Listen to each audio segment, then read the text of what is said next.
নাজমুল হোসেন শান্ত এখনো কেন নিজ থেকে ক্যাপ্টেন্সি ছাড়ছেন না? যদি তিনি বাস্তবতা বুঝতে পারতেন তাহলে পারে নিজে থেকে ক্যাপ্টেন্সিটা তিনি ছেড়ে দিতেন। আর যদি ক্যাপ্টেন্সি তিনি আঁকড়ে ধরে থাকতে চান তাহলে পারে অবশ্যই উচিত ছিল বিসিবির যুক্তরাষ্ট্রের কাছে টি-20 সিরিজ হারের পর তার ক্যাপ্টেন্সিটা কেড়ে নেওয়া। অবশ্যই কেড়ে নেওয়া উচিত।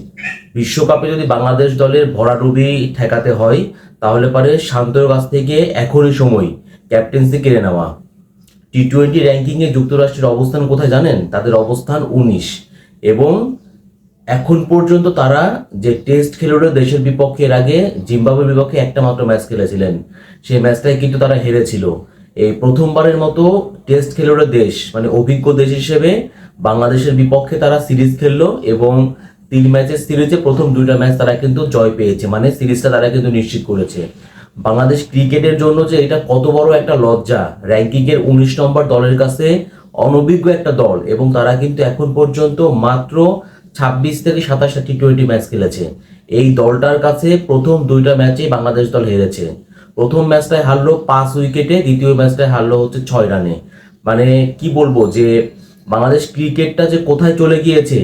এবং সবচেয়ে বড় কথা হচ্ছে যে নাজমুল হোসেন শান্তর ক্যাপ্টেন্সিতে বাংলাদেশ দলের এই এই যুক্তরাষ্ট্রের মতো দলের কাছে যখন ভরাডুবি হয় তাহলে পরে বোঝেন যে বিশ্বকাপে বাংলাদেশের জন্য কি অপেক্ষা করছে। বিশ্বকাপে কিন্তু বাংলাদেশে খেলতে হবে শ্রীলঙ্কা, সাউথ আফ্রিকা, নেদারল্যান্ডস এবং নেপালের বিপক্ষে।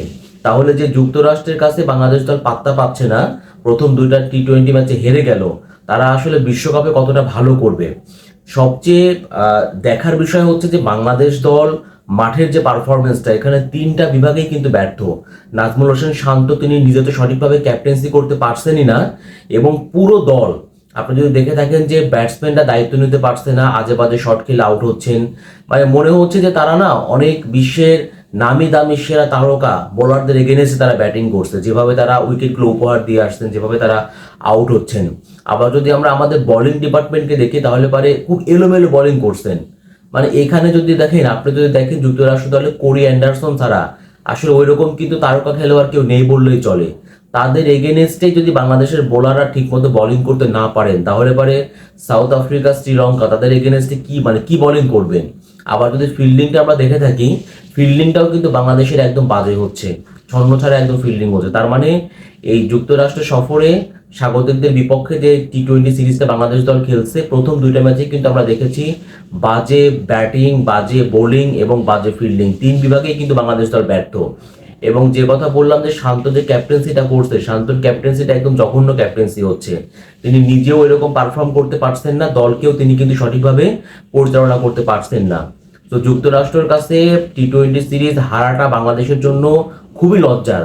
এখন তারা লজ্জা পাচ্ছেন কিনা সেটা কিন্তু দেখার বিষয়। আমরা দেখেছি প্রথম টি-20 ম্যাচ হারের পরে বাংলাদেশের কয়েকজন খেলোয়াড় তারা কিন্তু ঘুরতে বের হয়েছিলেন, অনেকে আবার দেখলাম শপিং করার জন্য শপিং মলে গিয়েছিলেন। তার মানে সমর্থকরা লজ্জায় তারা লাল হয়ে গেলেও, তাদের মাথা কাটা গেলেও খেলোয়াড়রা কিন্তু লজ্জা পাচ্ছেন না, বরঞ্চ তারা আরো একটা পিকনিক ট্যুর বা হানিমুন সফর যাকে বলা হয় আর কি, তারা কিন্তু যুক্তরাষ্ট্রে গিয়েছেন একটা হানিমুন সফর করার জন্য। এখন করণীয় কি জানেন? আমি তো বলবো যে এই বাংলাদেশ পুরো দলটাকে, টিম ম্যানেজমেন্টটাকে, কোচিং স্টাফকে পরিবর্তন করা উচিত। বিসিবির কিন্তু একটু লজ্জা পাওয়া উচিত। যুক্তরাষ্ট্রের মতো নবীনতম একটা দলের কাছে, অনভিজ্ঞ একটা দলের কাছে এরকম টি-20 সিরিজ হারের পরে কোচিং স্টাফটাকে কিন্তু একদম ঢেলে সাজানো উচিত। আর যারা বিশ্বকাপ খেলতে গিয়েছেন এই দলটাকে সবাইকে, এখানে আমাদের বিশ্বসেরা অলরাউন্ডারের দরকার নেই, ওই ক্লাসিক্যাল ব্যাটসম্যান মোনালিসা সোবিয়াকে, লিটন দাসকে আমার দরকার নেই, সৌম্য সরকারকে দরকার নেই, তানজিদ তামিমকে দরকার নেই, সাকিব আল হাসানকে দরকার নেই, মুস্তাফিজকে দরকার নেই, শরীফুলকে দরকার নেই, হ্যাঁ মাহমুদুল্লাহকে দরকার নেই। আমি বলবো যে পুরো টিমটাকে বাংলাদেশে পাঠিয়ে দেন, পাঠিয়ে দিয়ে যারা বিশ্বকাপ দলে চান্স পায়নি বা যারা দেশে আসেন, লাইক তামিম ইকবাল থেকে শুরু করে, তামিম ইকবাল বলেন, এনামুল হক বিজয় বলেন, মেহেদী হাসান মিরাজ বলেন, সাইফুদ্দিন বলেন, যারা দেশে আসে এদেরকে দিয়ে, ইমরুল কায়েস বলেন, এদেরকে দিয়ে একটা দল গঠন করে পাঠিয়ে দেন। তাও অন্তত এই আমাদের এই যে সেরা যে দলটাকে আমরা বিশ্বকাপের জন্য পাঠানো হয়েছে, নির্বাচকরা পাঠিয়েছেন, তাদের যে দেখবে হাজার গুণে ভালো করবে।